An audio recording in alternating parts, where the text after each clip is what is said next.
Hello, good morning everyone. So first of all, welcome to my group.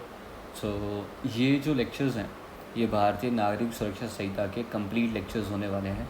Around 150 to 200 lectures होंगे शायद, छोटे छोटे 15 minute के, 30 minute के या 1 घंटे के. तो आपको इसमें कंटेंट सारा मिल जाएगा, मेंस का भी, प्री का भी, सब कुछ इसके अंदर अवेलेबल रहेगा. तो हम अपने लेक्चर की शुरुआत करते हैं अब. तो हमारे लेक्चर में जो हमारा BNSS है, इसका नॉमेनक्लेचर क्या है? वो है द भारतीय नागरिक सुरक्षा संहिता, और ईयर है 2023. ठीक है. अब ये इसका क्या होता है? ये होता है इसका नॉमेनक्लेचर. ठीक है. अगर हम इसके इनैक्टमेंट और इन्फोर्समेंट की बात करते हैं तो इसका इनैक्टमेंट और इन्फोर्समेंट जो है वो कुछ इस प्रकार है. इसका इनैक्टमेंट जो था वो 25 दिसंबर 2023 को प्रेसिडेंट द्रौपदी मुर्मू के द्वारा हुआ. ठीक है. प्रेसिडेंट ने इसको असेंट दिया था. इन्फोर्समेंट की बात करते हैं तो ये 1 जुलाई 2024 को सेंट्रल गवर्नमेंट की नोटिफिकेशन के ज़रिए ये पास हुआ है. ठीक है. अब जब इन्फोर्समेंट होती है ना, तो उस दिन माना जाता है कि जो लॉ है आपका वो फोर्स में आ चुका है. लॉ जो है वो फोर्स में आ चुका है, और इसी ज़रिए यहाँ पे इग्नोरेंशिया ज्यूरिस नॉन एक्सक्यूसेट का जो मैक्सिम है वो अप्लाई हो जाता है. ठीक है. वो अप्लाई हो जाता है. इसका मतलब क्या होता है कि no one can take defence of ignorance of law. तो अगर आपको इस नए कानून की नॉलेज नहीं है और उसके तहत आप पनिशेबल हो, तो फिर आप ये नहीं कह सकते कि मुझे न्यू लॉ की नॉलेज नहीं थी. नो वन में आपके इंडियंस भी आते हैं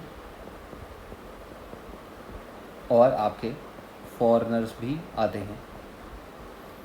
फॉरेनर्स के ऊपर हमारे पास एक लैंडमार्क केस है, वो है MH George versus state of Maharashtra.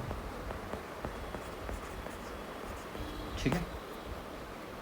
चलिए, अब इन्फोर्समेंट डेट जो है हमने देखा कि 1 जुलाई 2024 की है. सेंट्रल गवर्नमेंट के नोटिफिकेशन के ज़रिए आया है. लॉ इन्फोर्स है ये. ठीक है. अब ये जो लॉ है ये हमारा कंकरेंट लिस्ट के अंदर फॉल करता है ये. ठीक है. कंकरेंट लिस्ट जो है वो शेड्यूल के 7 शेड्यूल में दे रखी है. 7 शेड्यूल में 3 लिस्ट होती है, और ये लिस्ट नंबर 3 है. List number 3. इस लिस्ट के तहत इसके ऊपर जो लॉ बनाने की पावर है वो सेंटर के पास भी है और स्टेट के पास भी है. अगर स्टेट इसके अंदर कोई अमेंडमेंट करना चाहे तो वो स्टेट का एक लॉ हो जाएगा. ठीक है. इस अमेंडमेंट को हम तभी इन फोर्स लाएंगे जब इसके ऊपर असेंट जो मिलेगा वो प्रेसिडेंट के द्वारा मिलेगा. ठीक है. अगर मान लो प्रेसिडेंट ने असेंट दे दिया तो स्टेट का जो लॉ है, स्टेट ने जो लॉ बनाया है यहाँ पे, ये लॉ प्रिवेल कर जाएगा ओवर द सेंट्रल लॉ. ठीक है. लेकिन सेंटर के पास एक और पावर होती है कि सेंटर जो है इसके ऊपर एक रिपग्नेंट लॉ बना सकती है. जो स्टेट ने लॉ बनाया था ना, तो उसके कॉन्ट्ररी में जाके they can make a repugnant law, तो उसको चेंज कर सकते हैं फिर. ठीक है. कि नहीं नहीं नहीं, तुम्हारा स्टेट का लॉ नहीं चलेगा, हमारा सेंट्रल का लॉ चलेगा. फिर ऐसे केस में यूनियन का जो लॉ होगा वो प्रिवेल कर जाएगा स्टेट के लॉ के ऊपर. क्लियर. चलिए आगे बात करते हैं. ये जो आर्टिकल है इसके ऊपर ये आर्टिकल लिख लो आप. ये आर्टिकल जो था वो 254 था. 254 of the constitution of India. ठीक है। इसको नीचे कर देता हूँ थोड़ा सा ताकि आपको नोट्स में मुश्किल ना हो।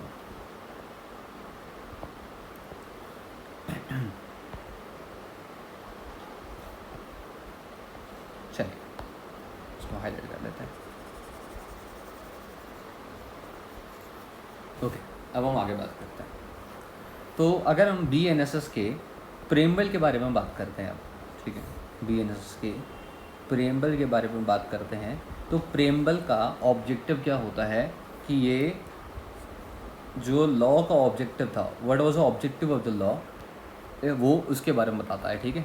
It showcase the objective of the law, objective of the law. अगर मान लो प्रेम्बल वर्सेस सेक्शंस में अगर कोई क्लैश आ जाता है तो ऐसे केस में सेक्शन प्रिवेल करेगा। प्रेम्बल का काम सिर्फ होता है टू रिमूव एनी एम्बिग्विटी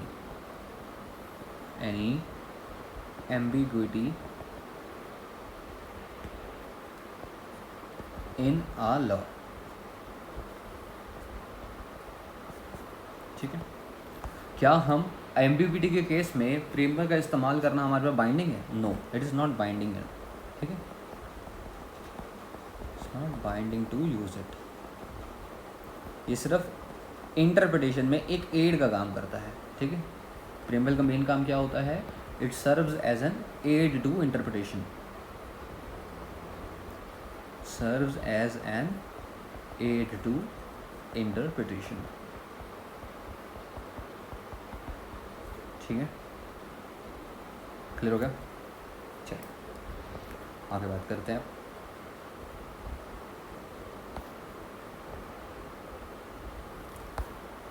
चलिए अब BNSS का जो प्रेम्बल है वो बात करता है कि BNSS एक कैसा लॉ है। BNSS एक कंसोलिडेटेड लॉ है। BNSS कैसा है? एक कंसोलिडेटेड लॉ है। तो कंसोलिडेटेड का मतलब क्या होता है कि कंप्लीट लॉ, ठीक है। The law is complete in essence, is complete in itself, complete in itself. और कंप्लीट का मतलब क्या होगा कि ये लॉ जो है वो एग्जॉस्टिव लॉ है। ये लॉ का कैसा है? ये लॉ जो है एग्जॉस्टिव इन नेचर है, एग्जॉस्टिव इन नेचर, ठीक है। क्लियर हो गया यहाँ तक? अब क्वेश्चन आया कि वाकई ही जो BNSS है वो एग्जॉस्टिव इन नेचर है। देखो बिल्कुल एग्जॉस्टिव इन नेचर है, लेकिन फिर भी हमारे पास इनहेरेंट पावर्स का स्कोप है। इनहेरेंट पावर जो है वो हमने वैसे तो हाई कोर्ट की सेव कर रखी है, लेकिन हर कोर्ट के पास इनहेरेंट पावर होती है, इक्विटी के ज़रिए वो डिसीजन ले सकते हैं। लेकिन हमने जो सेव कर रखी है वो सिर्फ पावर ऑफ हाई कोर्ट कर रखी है, ठीक है।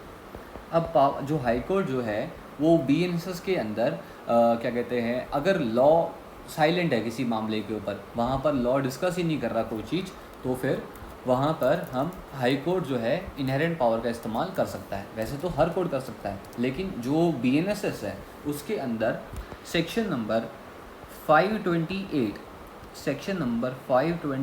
ऑफ BNSS, जो कि पहले 482 CRPC हुआ करता था, वो हाई कोर्ट की पावर को सेव करता है, ठीक है। किसकी पावर सेव करता है? हाई कोर्ट की पावर सेव करता है। तो हाई कोर्ट अपनी इनहेरेंट पावर का यूज़ कब करेगा?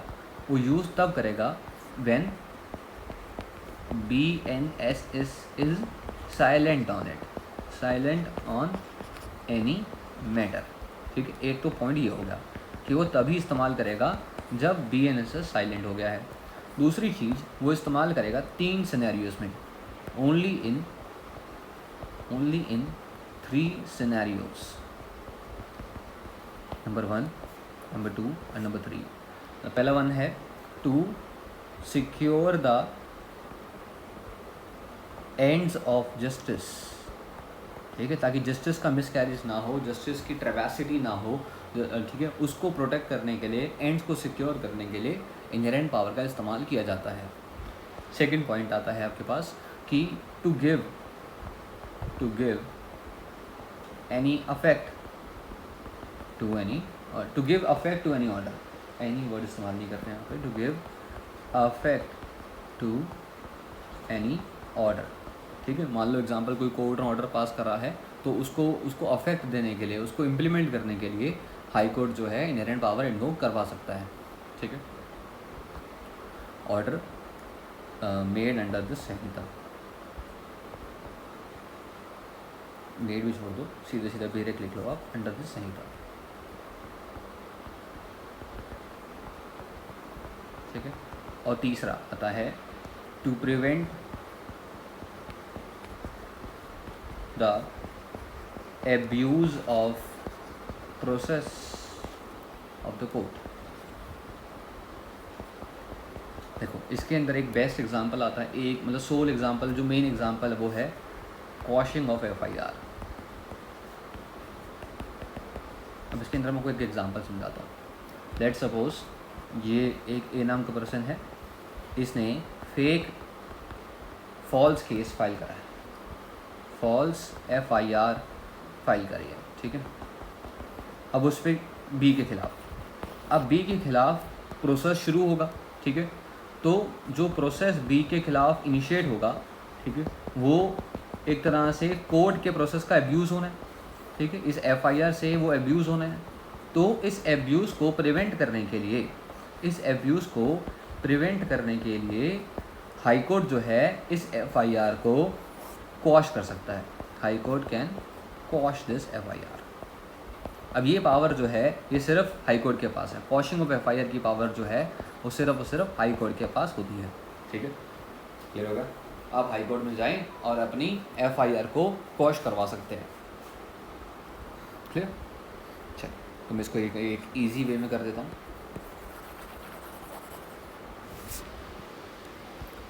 तो ए ने एक फॉल्स FIR लॉन्च करी,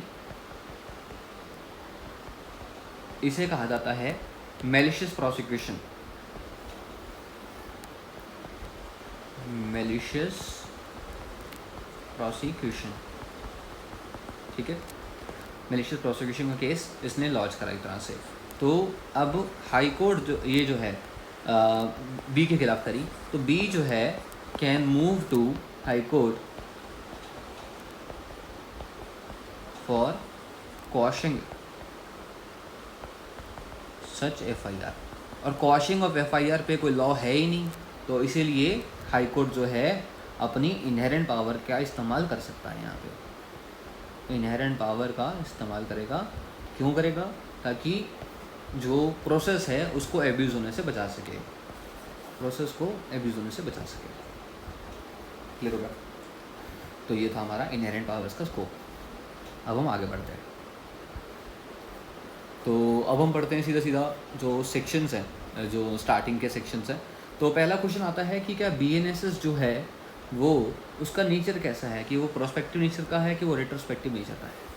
ठीक है, तो इसके ऊपर बिल्कुल जो आखिरी सेक्शन है ना BNSS का, वो है हमारे पास, मैं बता देता हूँ एक सेकेंड, सेक्शन नंबर 531 जी। तो BNSS में जो सेक्शन नंबर 531 है वो क्या बात करता है कि BNSS जो है वो रेट्रोस्पेक्टिव नेचर का है। कैसे? जैसे एग्जाम्पल, ये एक टाइमलाइन लेके चलते हैं। ये 1 जुलाई है, ठीक है। अब अगर आपका कॉज ऑफ एक्शन यहाँ पर इनिशिएट हुआ, ठीक है, let's suppose 10th of June को आपका कॉज ऑफ एक्शन राइज हुआ, ठीक है। अब इसका इन्वेस्टिगेशन तो चलो यहाँ पर हो गया, यहाँ तो इन्वेस्टिगेशन हो गया, लेकिन ट्रायल जो है वो यहाँ से कमेंस हुआ। इन्वेस्टिगेशन यहाँ स्टार्ट हुई, ठीक है, और ट्रायल जो है वो कमेंस यहाँ हुआ, लेट्स सपोज 1 अगस्त को। तो अब ये जो ट्रायल है वो है तो पुराने कॉज ऑफ एक्शन पे, ओल्ड कॉज ऑफ एक्शन पे है, ठीक है। लेकिन चलेगा कैसे, रन कैसे होगा? रन बाय BNSS होगा। तो जो लॉज कमेंसमेंट से पहले के कॉज ऑफ एक्शन से डील करते हैं उसके ऊपर अप्लाई होते हैं, तो उनको कहा जाता है कि वो रेट्रोस्पेक्टिव नेचर के होते हैं। तो बीएनएसएस कैसा लॉ है, वो रेट्रोस्पेक्टिव नेचर का है। ठीक है, क्लियर हो गया, रेट्रोस्पेक्टिव नेचर का है। अब जर्नली एक इसका ये भी पॉइंट होता है कि generally all procedural laws are retrospective in nature. ठीक है, generally all procedural laws are retrospective in nature. ठीक, चलो आगे बात करते हैं। तो बीएनएसएस कैसा है, रेट्रोस्पेक्टिव नेचर का है। सेक्शन नंबर 531 हमारी एक और बात को कहता है कि जो सीआरपीसी है 1973 वो अब रिपील्ड हो चुकी है। ठीक है, तो क्या एक बार कोई चीज़ रिपील्ड हो जाए तो क्या वो रिवाइव कर सकती है? तो उसका रिवाइवल जो है वो नॉट पॉसिबल। ठीक है, unless legislature expressly declared it so.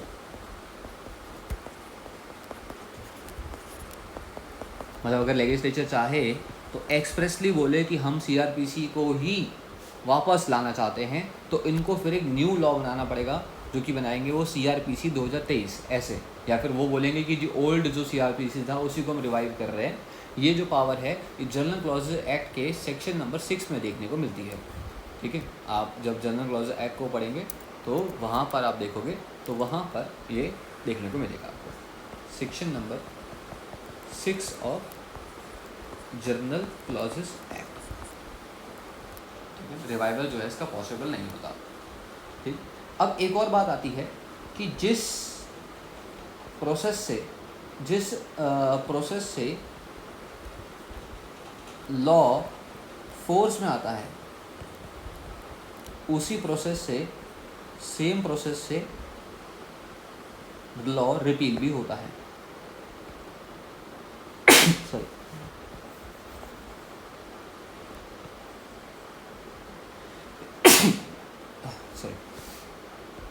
चलिए देखो, रिपील इज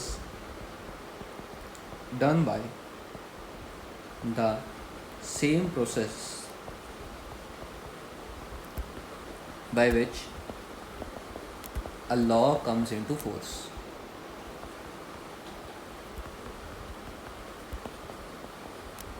क्लियर हो गया? इसको मैं थोड़ा सा नीचे लिख लेता हूँ।